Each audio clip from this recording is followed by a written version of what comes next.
tenemos nuestro invitado ya aquí en la salita para hablar sobre comercialización de energía limpia.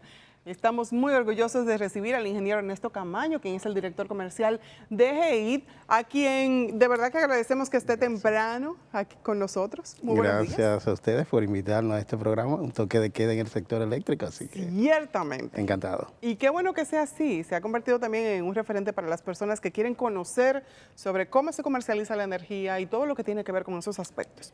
Y precisamente por ahí va mi primera pregunta. ¿Es diferente la comercialización de energía limpia a través de las hidroeléctricas que la energía normal? ¿Cómo es el proceso de comercialización?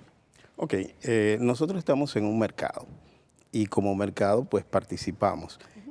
Depende, el costo de producción de la hidroeléctrica es de los más baratos y a la vez somos de los menos contaminantes, además de que es una fuente, digamos, que no se invierte, dado que depende de la lluvia.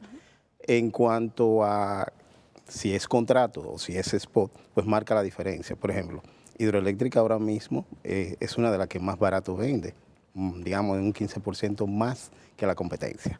Y en cuanto al mercado después, pues todos competimos a los precios que son iguales para todos, siempre que tengamos excedente. Usted acaba de dar un dato y es bueno aclararlo a las personas que nos están viendo. Energía por contrato y a través del mercado spot. ¿Le puede explicar a las personas qué significa? Ok.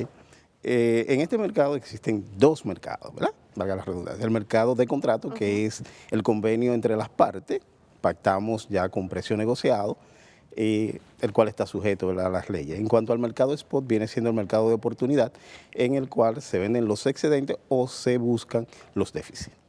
Usted habla de energía limpia y siempre cuando hablamos sobre todo el tema de las hidroeléctricas, ciertamente es energía mucho más limpia, pero la gente tiene la idea de que prácticamente no cuesta generar este tipo de energía. ¿Cómo cuánto le cuesta al Estado hacer la generación a través de las hidroeléctricas? Okay. Nosotros hicimos un estudio porque hay un tabú en cuanto a que las hidroeléctricas la construye el Estado y debe ser gratis. Exacto. Evidentemente, dependiendo de la capacidad, una hidroeléctrica te puede salir entre 150 hasta 500 millones de dólares, depende de... Pero, y el precio, como te decía, dado que no hay ese costo de producción tan alto, pues es barato. Pero no menos cierto es que la hidroeléctrica como un producto, si vas a un mercado, debería estar compitiendo. No obstante, el Estado tiene el ahorro dado, como te decía, que estamos vendiendo a la distribuidora a precio preferencial. Entonces tiene ahorro por venta de energía barata, ahorro por la parte medioambiental y ahorro porque tenemos en cierta forma independencia al no depender de combustibles fósiles o de combustibles que vengan de otros países, que no produzcamos la fuente. Que es a lo que se está moviendo últimamente el mercado internacional. Claro. El otro día estaba leyendo precisamente algo y decía que los grandes cambios geopolíticos venían precisamente a partir de qué tanto podía generar un país energía limpia. Y nosotros tenemos muchas fuentes de energía limpia. No, y si comparamos con el 2000, cuando comenzamos este mercado, a lo que tenemos hoy, la materia energética ha cambiado bastante. ¿Qué porcentaje? Bueno, en el 2000 teníamos como un 65 de fuel. Fuel hoy número 2. Y hoy pues prácticamente ese combustible ha desaparecido. Hoy tenemos ya el gas con un 30 promedio, la hidroeléctrica un 15 que se ha mantenido, la solar y la eólica que está entre un 3 y aumentando, y así están las otras fuentes. El carbón también que anda por un 15, un 16. O sea. ¿Quiénes son sus clientes?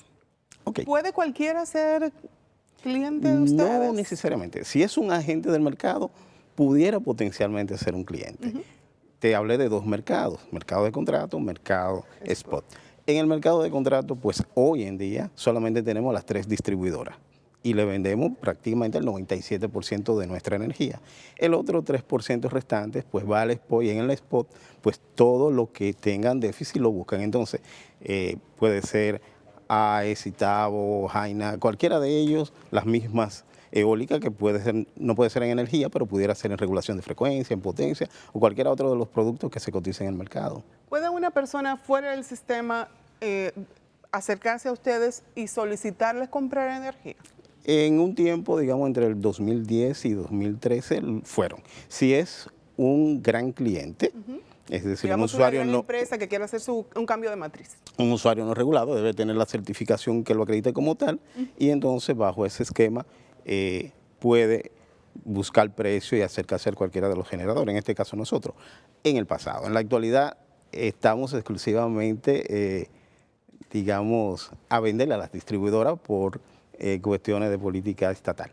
¿Y cuáles son los retos ya de cara a un 2019 que está aquí y que representa muchos retos para el sector energético, específicamente en el tema de energía limpia? Bueno, en el caso nuestro, tenemos que seguir creciendo, porque el mercado está creciendo. En la medida que el mercado crezca, es decir, que vengan más energías renovables, ahí tenemos Punta Catalina que se espera que ya entre febrero, digamos febrero, dejémoslo ahí, ya entre, pues si no realizamos nuevas obras, si no, pueden ser los pequeños proyectos que son de costo mínimo, entonces no vamos a crecer y ese por ciento, ese 14-15% que teníamos cada vez va a ser menor y entonces vamos a estar en un grado de participación pequeña.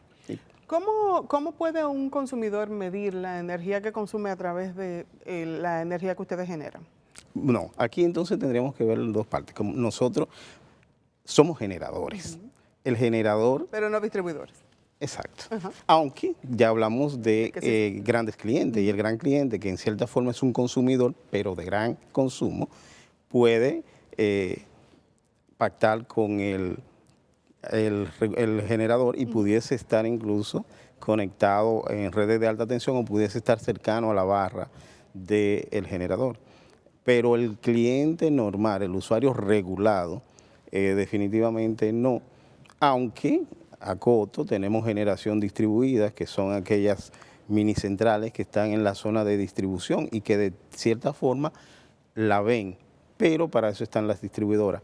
Y evidentemente el costo de producción en generación versus el costo a que se le vendería al usuario final es diferente. Al usuario final sería más caro, excepto que aquí en Dominicana está subsidiado y termina siendo más barato incluso que el de producción. Se está moviendo, usted decía que el gran reto que tienen ahora es precisamente crecer. ¿Entiende usted que la República Dominicana está preparada para irse moviendo hacia energía limpia, a aumentar su matriz de generación a través de este tipo de energía? De hecho, ya lo estamos haciendo, pero todavía tenemos el tema de la cobrabilidad. O sea, las empresas distribuidoras, que son la caja registradora del sistema, pues deben cada vez más reducir esas pérdidas no técnicas, entiéndase robo, y por otra parte, el consumidor tiene que entender que es un servicio que es caro. Claro. O sea, y que se invierte en grandes recursos, entonces por lo tanto debería pagar. Es un círculo vicioso, si no pagamos, no hay recuperación, si no hay recuperación vamos a seguir dando apagones. Entonces...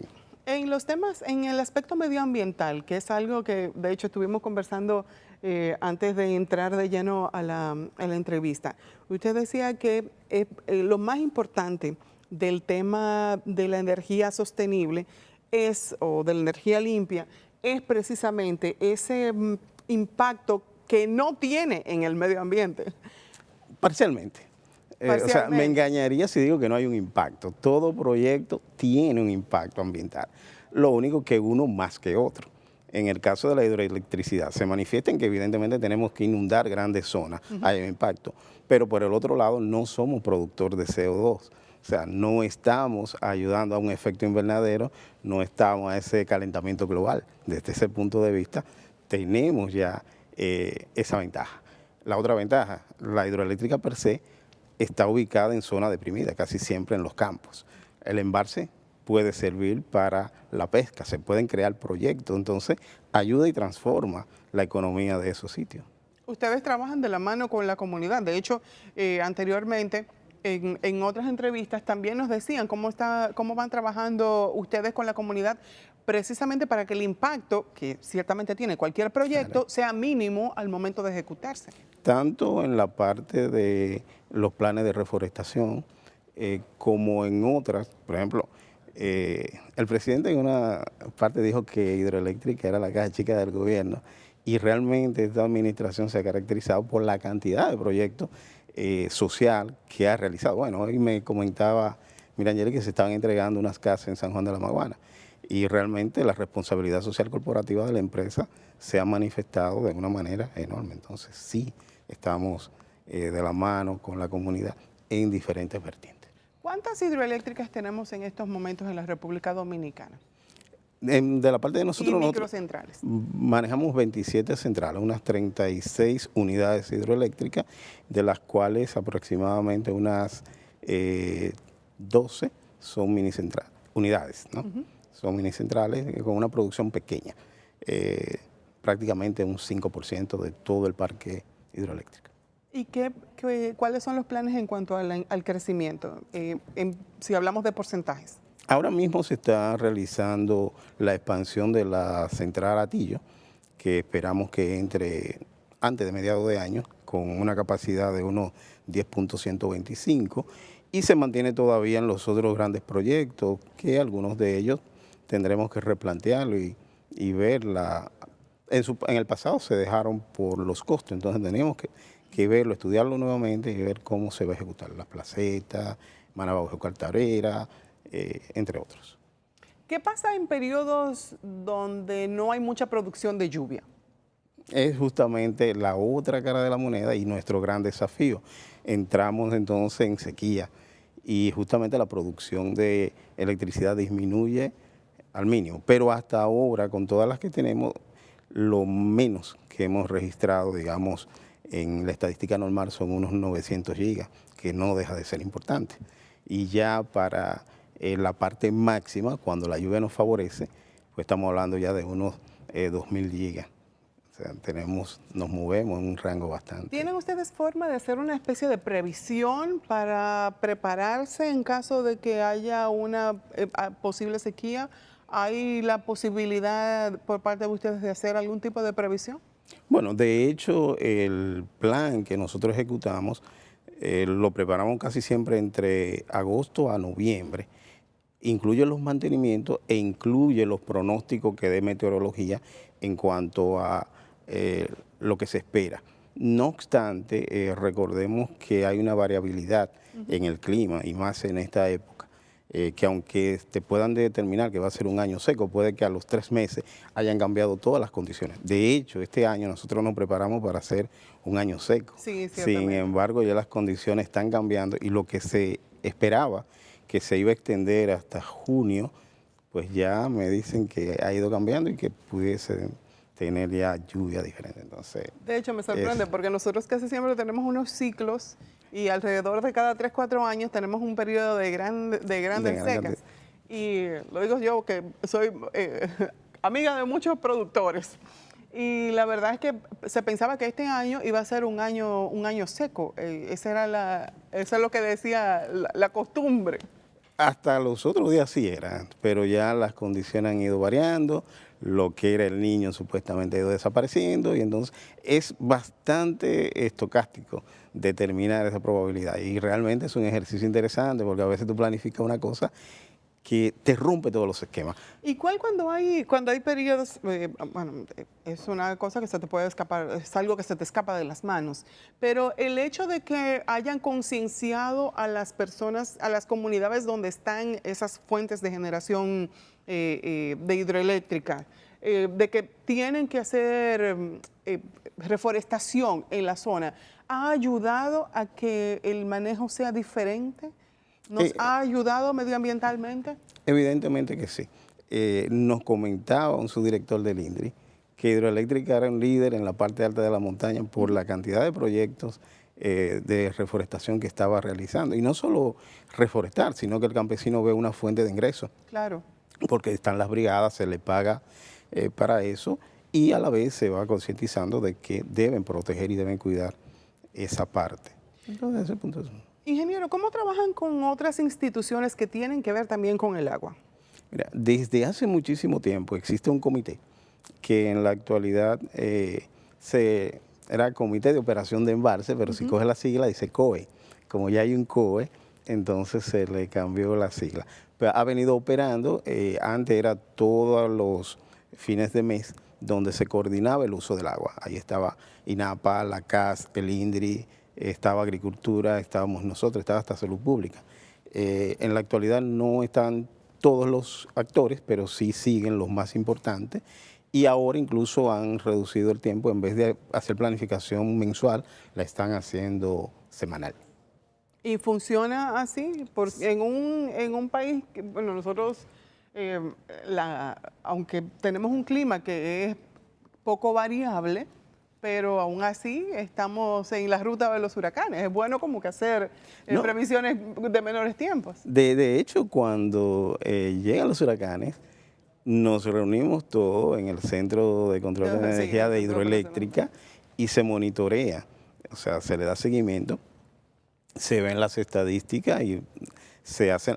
Ok, nosotros hasta que meteorología no dé la condición, pues uno simplemente lo que va preparando al llegar la temporada ciclónica, las centrales con las cosas que van a ser básicas, pero ya en medio de la temporada con alerta, pues el comité se acciona y procede a tomar todos los preparativos. Ingeniero, debemos finalizar la entrevista, pero me gustaría saber que nos retome sobre el tema de los retos y de los proyectos para este año.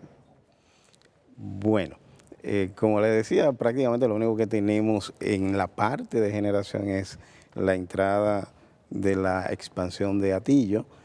No obstante, también nosotros estamos emigrando a la energía solar y a la energía eólica. Entonces tenemos proyectos que se están desarrollando. Ahora mismo están en calidad de piloto, pero que van a ser extensivos en la medida en que los otros den sus resultados a todas las centrales como una forma de ir economizando por un lado, pero a la vez también la ley no autoriza a tener otras fuentes de producción. Pues va a tener que venir próximamente para que me cuente qué tal le fue ese proyecto piloto.